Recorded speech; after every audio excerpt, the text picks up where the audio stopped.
University of North Texas. This is NTTV Nightly News.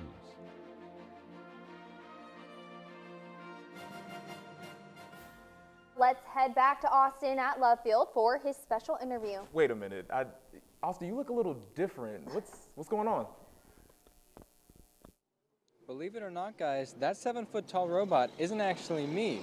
It's Love Field's tallest security guard, Scott. With sorority-like community, but the mindset of a fitness group, Charge promotes personal growth through sweat, smiles, and sisterhood. But making great coffee isn't the only thing these men and women do. They also work here at the Freedom Food Pantry. Fortunately for the Denton community, locally owned Coyote Music Studio works to address and improve mental wellness through music, meditation, and art. With 2020 hindsight, we take a look at how Texas approached the deadly virus and whether or not it worked. Formed in Dallas and now in over 350 cities nationwide, Camp Gladiator gives early risers a chance to get up, get active, and get on with the day. While it's easy to get up and get outside with beautiful weather like it is today, it's looking like it might not be so nice tomorrow. Let's hear from our weather anchor Ryan Cantrell about what our workout warriors will have to deal with this weekend. Through rain, sleet, or shine, one fitness group never ceases to sweat. NTTV's Austin Hedgcoth explores how Charge is changing expectations for women in the gym. But staying in shape is about more than just your physical fitness.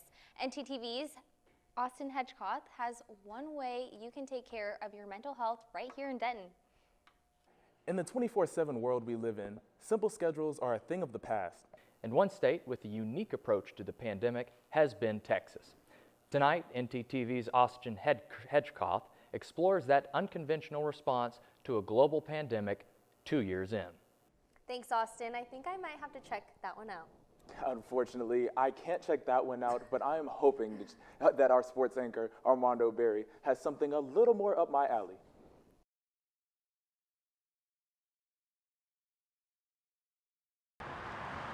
Lakes, places of joy for many and sorrow for others. In the last 2 weeks alone, 7 people have drowned on or near North Texas lakes, with 3 separate incidents occurring on the same lake on the same day. Around noon on April 26th, EMS teams received a call about a man swept away by rapid currents while fishing near Lake Louisville.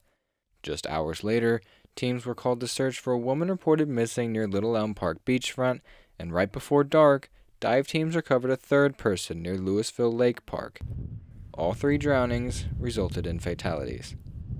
Additionally, Cook Children's has treated more drownings in the last 4 months than in the same time frame over the last 5 years. Drowning is the 3rd leading cause of injury deaths worldwide, and with many people returning to the water for the first time since the pandemic began, lake safety is of utmost importance. If you're not a good swimmer, wear a life vest. If you're out on open water, wear a life vest. If you're in the swim areas, that's where you need to stay. Don't go beyond there. There's a reason why they're there. When out on a boat, life jackets should be worn at all times. Keep an eye on the weather and potential rip currents. Make sure to always designate a water watcher to look out for anyone swimming. And before you head out, always tell someone who is not on the boat where you plan to go. For NTTV News, I'm Austin Hedgcoth.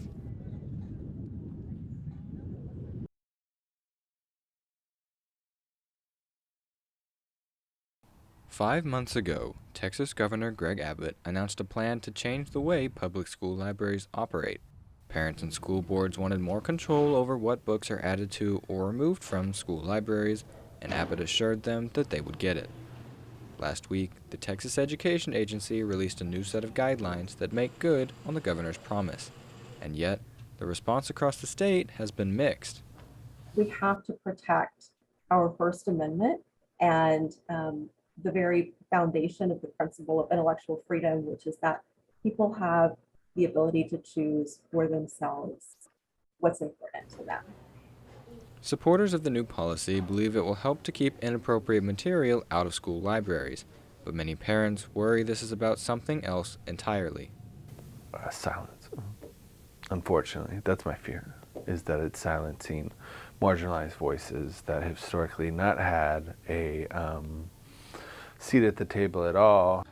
So far, most of the books found to be unfit for Texas schools were written by women or people of color, and many focus on the LGBTQ+ or minority experience. Out of Darkness, Genderqueer, a memoir, and In the Dream House all discuss gender, sexuality, or race, and all three were among the most frequently challenged books last fall.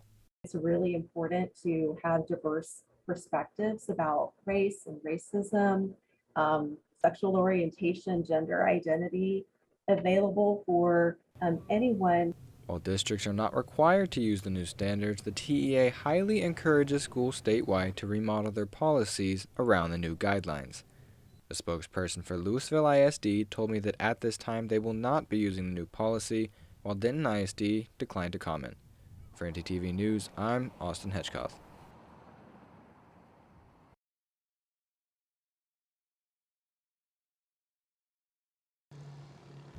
Trash lines our streets. Waste soaks in our water. Smog hangs heavy in our air. The days are getting hotter, the storms are getting stronger, and the wildfires are burning brighter. Climate change is real, and humanity is running out of time to fight it. It took billions of years to build up the amount of organic matter that we have in the fossil fuel reserve.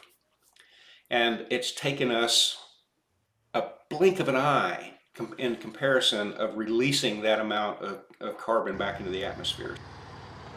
That increase of carbon, methane, and other greenhouse gases in our atmosphere led to a temperature increase of over a degree in the last few decades and nearly 2 degrees in the last century. These higher temperatures are changing rainfall patterns, increasing the frequency of extreme climate events, and reducing the biodiversity of planet Earth. Many years ago, Time magazine had a photograph on their cover that was a polar bear standing on a little tiny floating block of ice. And I thought to myself, that photograph is probably going to become, in the future, that photograph is going to be something that people point out and say, you know, there used to be polar bears on this planet. We don't have them anymore. Climate change has hit the agriculture industry especially hard, and when a shocking and deadly winter storm blew across the South in 2021, many local farmers and ranchers were caught off guard. You know, we weren't 100% prepared for. I don't think anybody was. Overall, we got through it, and it's definitely something we'll keep in mind moving forward. Additionally, shifts in water availability and soil health have already started to spike the costs of food, energy, and tools. Those in the ag industry here in North Texas are being forced to adjust while weighing the needs of today against the consequences of tomorrow. You have an eye towards that, but you really have an eye mostly towards right now, because I got to pay the mortgage this month and I've got to feed myself this month. And so you want to do as much as you can as a conservationist, and yet you still have got to make a living. Agriculture is currently responsible for over 10% of greenhouse gas emissions in the U.S., but there is a widespread misunderstanding of where most of those gases come from. The agricultural community does get a bad rep, but a lot of your local farmers and ranchers have nothing to do with that. It's more so the corporate farming and the larger corporations that definitely control the food supply and the food chain and all that stuff. Currently, 4 main companies control 85% of the beef sector, and one of the most popular practices in corporate ranching is the use of feedlots. It is also one of the most controversial. In feedlots, hundreds of cattle are cramped onto one small patch of dirt and fattened for months at a time. Such high concentrations of cattle can be harmful for the air, the groundwater, and the animals themselves. This is precisely why many local ranchers like Garrett raise grass-fed cattle instead. With us, you come out here and you see these green pastures, you see how we raise these animals, you see what we finish them on, and it's overall, it just kind of helps our product become even more popular than it already is. In addition to grass feeding, many smaller members of the ag industry are increasing biofuel production adjusting scheduled crop rotations, and updating soil maintenance practices, all to keep more carbon in the ground and out of the air. Still, a large-scale change to corporate agriculture is needed to repair the industry's reputation. In an attempt to spur this change, the U.S. Department of Agriculture recently committed to investing over $1 billion into incentive programs for climate-safe agriculture. Shortly thereafter, the USDA released a 5-step climate adaptation plan to clearly outline the necessary changes. This plan mainly encourages equipment modernization, development of more net-zero facilities, and widespread forest restoration. I'm a very small farmer, and the changes that I do can help me to sleep better at night and be proud of what I do. But I also know that globally it's not changing that much, and we need a lot more than just a few small farmers in Denton County to change the way they farm. Only time will tell if government money will be enough to motivate the USDA's corporate audience.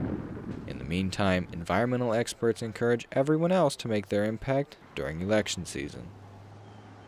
The single most important thing that we can do as individuals is to vote for politicians who understand this crashing train that we're riding right now. That if we don't make changes soon, things are going to be so different than what we're used to. While the fight for a healthier environment may seem overwhelming, everyone must play their part. Buy product from your local farmers and ranchers, vote for politicians who keep the environment in mind, and move forward each day, working towards a better tomorrow. The future of our planet depends on it.